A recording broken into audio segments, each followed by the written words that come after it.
Hey Ashlyn, how are you today? I'm good, Amanda. I'm doing all right. Just all right? Yeah, it's been kind of a rough week, but we're just making it. Relating back to anything that we've talked about, or just kind of one of those weeks? Definitely really back to what we talked about last week. Still struggling a lot with just like my mind and believing that I need to be perfect, and I always have to please people. So. Yeah, I know last week, like you said, we talked a lot about just negative mental thoughts, especially just it's on yourself. We talked about really like that effect on your life, how it's hard to be going through something mental, especially and be in a place where nobody can understand that. Yeah. So that was really kind of just to touch base on last time. And then since then, has anything been different that you've noticed? Been really just struggling with the same type of stuff? Yeah. Not like a whole lot has changed. Definitely like not as often of thoughts, but they're still just as bad as they were. Yeah, yeah. So maybe a little bit more awareness of those thoughts, but still hard to stop them. Yeah, definitely. Yeah.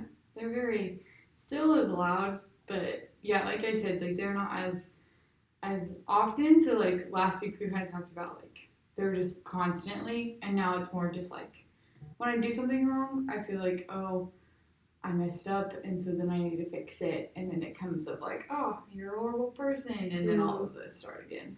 So. You're saying you mess up as in you have the negative thought, or you mess up as in a given situation with a given person? Definitely the given person situation thing. Yeah, it just whether that means like my roommates and I do something wrong or I forget to do something or I like say the wrong thing and then it ends up hurting them. And I feel like a horrible person because I didn't mean to do that. So then I have to like multiply it so many more times to make it perfect because then I feel like I can fix it from that way. Mm.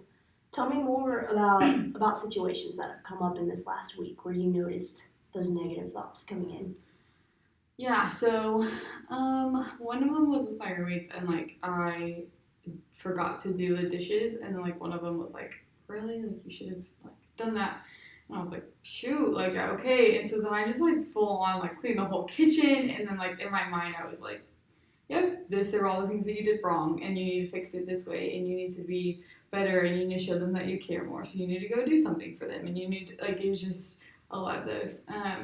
And then like another thought had occurred like with my like other roommate where I just had said something that came off like completely different than what my mind had said, and it ended up like hurting her a lot. And so she really just got mad at me, but I didn't mean to do that. And so I was like, well, shoot, like. So then that was really like, wow, you were really just messing up today. Yeah. So it keeps sounding to me like a lot of things that aren't your intention. It's not your fault. But sometimes things may be misperceived, or life gets busy, and sometimes people have arguments or they disagree. But one thing that I keep hearing you say is you need to fix it, or you have to make it up. Mm-hmm. Yeah, I tend to do that because I feel like if I mess it up, then I can fix it and make them feel better, and I can cover up my mistake. Mm.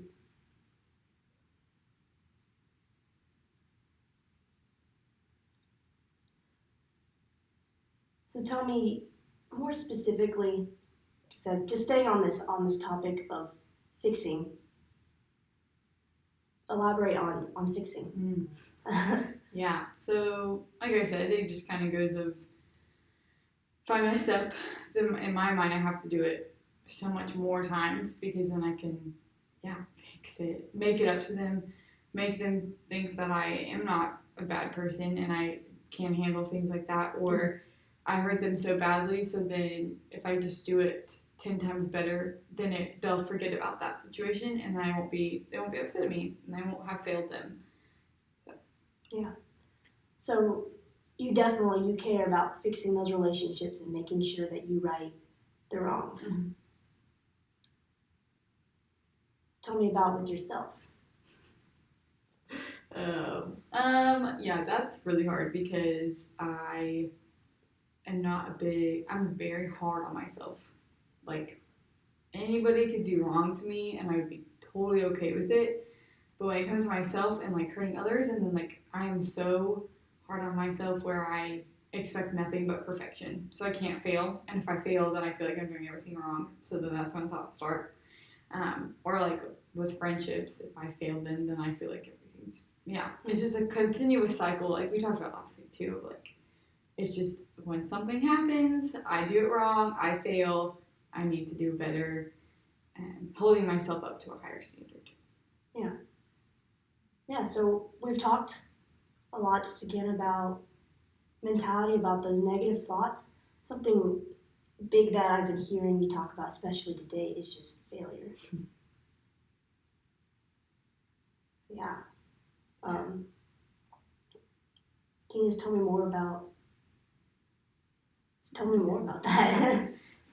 Well, it like really starts actually back home with my parents. They're big on strict grades, and so like when I was growing up, it was always like you have to get an A and like a B if you have to, and so that's just the mentality has always been you can't fail, and if you do, like I'm disappointing them, and so then I just take that mentality and I add it to everybody else of like okay, if I'm not perfect to them, then I disappoint and fail them, and that's just been my whole life. And then got to college, and like this past year has just been so hard with I guess holding myself, like we've talked about, like the higher expectation of like if I do this I will fail them, and then I will disappoint them, and then it's just that cycle. So you need to be perfect, is what I'm hearing. Yeah, ultimately, but I know I'm not have to be perfect, but that's what my mind's telling me to be, but I know I can never achieve that. Yeah, it's hard to be in that situation, to know it's impossible to be perfect, but to still be told, sounds like since maybe a child, that we need to strive for perfections. We need to have those perfect grades. We need to have those perfect relationships. That everything in life needs to be perfect. There's no room for error.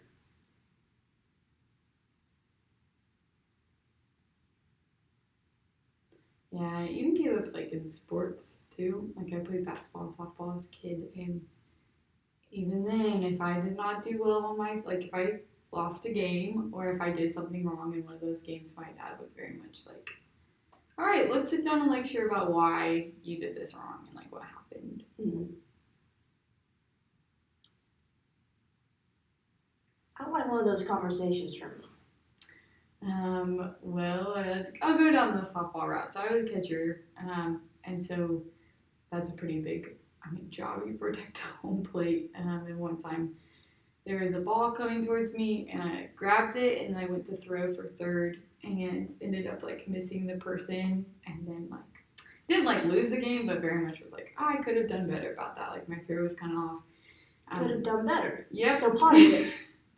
Yep. And then after the game, my dad and I like went back to the car or whatever, and he was like, all right, so tell me what you did wrong today, and what can we do better about it?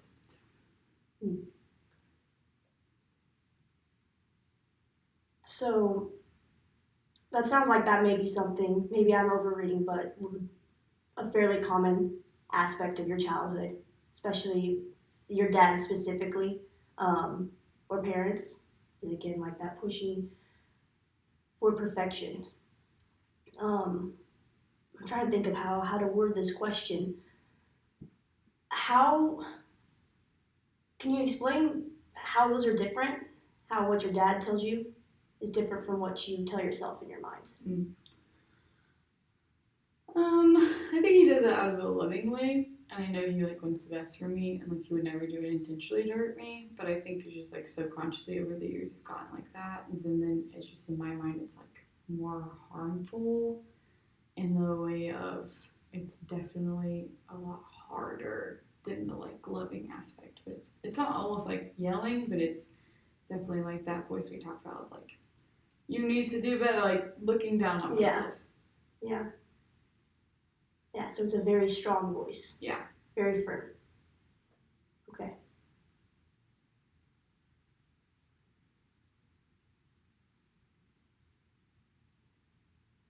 I would ask you to do a demonstration, but Yeah, I'm gonna pass on that.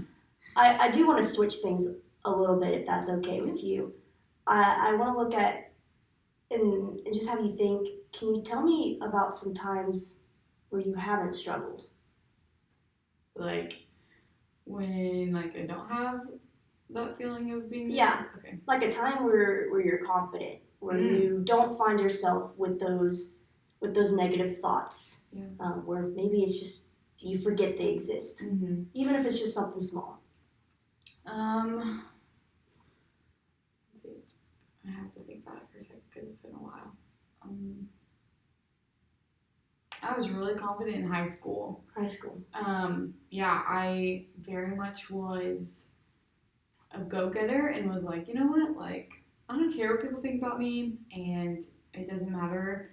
Not that, like what I do to them, but like I'm a human being. I'm gonna mess up. I'm gonna apologize, and I'm gonna be fine. Mhm. And so that was like majority of high school. Yeah. And remind me again, how long has it been since high school? It's been about 2 years. 2 years. Yeah.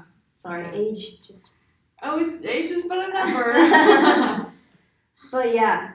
So high school, and that's definitely, I know that can be a high time, and there's a lot of changes that come between high school and college and everything else. Something that I mentioned that you talked about in there was you didn't care what other people thought about you. Yeah. Very confident in just how the Lord made me, and I'm okay with that. But getting to college now, I feel like there's more of a pressure that I have to not necessarily like act a certain way, but like no one knows me here at college, and so I have to present myself in a way that is different than what I would at high school because I grew up with the same people, and so coming here and having to realize that I have to be a completely different person, not to like please them, but just because they don't know me, and I think it's kind of turned into that like pleasing, which is not what I've wanted to do, but like here we are now. So. Yeah. So you didn't think people would like the version of high school you when you came to college? Yeah, I had a lot of growing to do when I got to college, which I like see now, but it's still hard whenever like I have a lot of those voices happening. Yeah. So you talked about the voices started 6 months ago. Tell me more. I know we talked a little bit last session about what was going on, but can you elaborate for me more on just what was going on in life specifically when those voices really started getting to you? Yeah, so I had a really close friend end up going through something really, really difficult, and I like showed her that I cared, but I didn't do it in the correct way, which didn't really hurt her, and it wasn't on purpose, and I didn't mean to at all. But when that happened, that was like kind of like a bomb exploded. Like I legit was like, I need to make this up to her because that was a catastrophic event that happened. So now it's my turn to like make everything up to her. And so like I have been trying so hard to be so much better and for her to forget about that event that I did to her and make her not feel like she has to hate me and feel so bad about myself for something like that and not supporting her when she really needed somebody and I wasn't even being there for her. And like that's happening in high school before, just not to the extent that it has here. Yeah. And that's just because I feel like college for me has made me grow a lot closer to friendships. And so for that to happen of like I could have just lost an incredible friend of over something of not supporting, that was like that's when it really started. And I honestly couldn't tell you like when it started. Like it started like like I said, like 6 months ago, but there's not like a specific day that I realized like, oh, something has to change. It was just like a continuous like kind of just build up, and then one day it just like broke, and I just have stopped like continued to go into like yeah. So talking specifically about your friend, it sounds like after the mistake was made that you felt like you owed her. Yeah, that's a good word for it. Yeah. And you still feel like you owe her? Some days are better than others. I think that she's moved on, but there are times when it comes up and then I feel really bad, and so then I need to, owe her and Yeah. show her that I do care. And so that means I just do it more excessively, of like continuously and over dramatize what I'm doing just to make her feel like I do care, to show her. Yeah.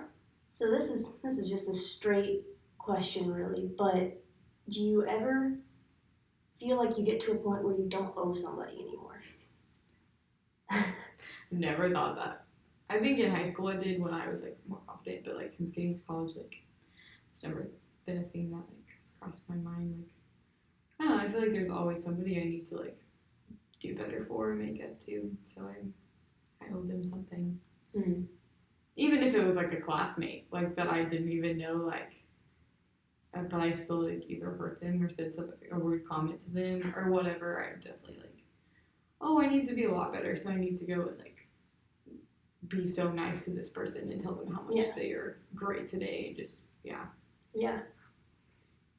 So once you mess up once, it's a constant trying to make up for that mistake and prove to them, really just going back to that pleasing others of you're this person that they think you are.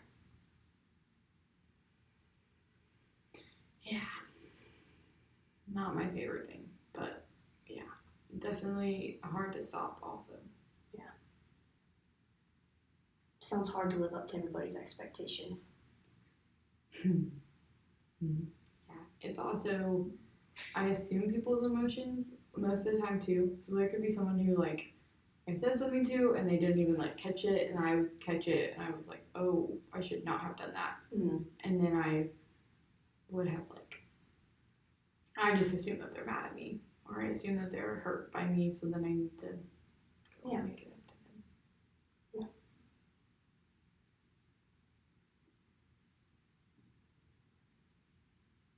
Yeah. It's definitely hard, especially when it's been going on for so long, and I just feel like, I'm going to talk about it, but like I can't fix it. Also, like we talked about last session, like no one knows what I'm going through, so I don't also feel comfortable talking to people about it because, again, like no one knows what I'm going through. Yeah, it's hard to not be able to talk to anybody about it, and it's interesting that you just have this theme of fixing it. You're so busy trying to fix things for other people, and yet you don't know how to fix things for yourself. Exactly. It's definitely a theme, but that's where I'm like, I don't know how to stop, and I don't know how to even start fixing it.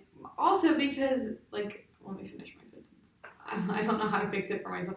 Also because I have this expectation that I will not be a selfish person, and I will not be someone who is better than anybody else. Mm-hmm. So if I can make myself the very last, or if I can make myself like invisible, it will be so much easier for people because they don't have to know me. And so if I can just focus on others and fix them and fix my mistake, not fix them, like I don't want to fix what they're doing, but like fixing my mistakes to them, then maybe that'll be better, and then no one would think anything of me, and then I wouldn't have to worry about me.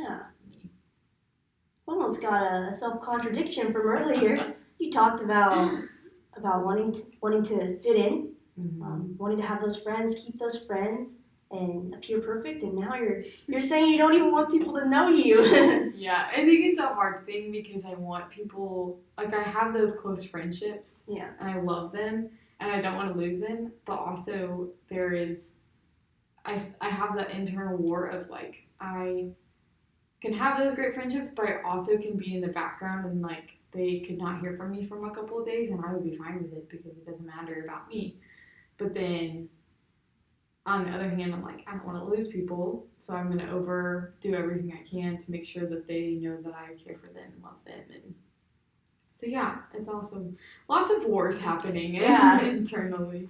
Maybe I misinterpreted this a little bit, but you sound like you either have to 100% full body commit to keep a friendship, or you kind of have to withdraw.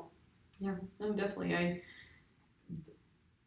definitely in that way of when I feel like I'm on the healthier side of like emotions, I'm like, okay, I can do this. Like my friendships are gonna be great, and I'm gonna have a great day. And then either something happens or I do something, and then it's like, okay, let's go to the internal. Like we're gonna just beat myself up the whole day, and I'm not gonna talk to anybody, and they're not gonna know anything different.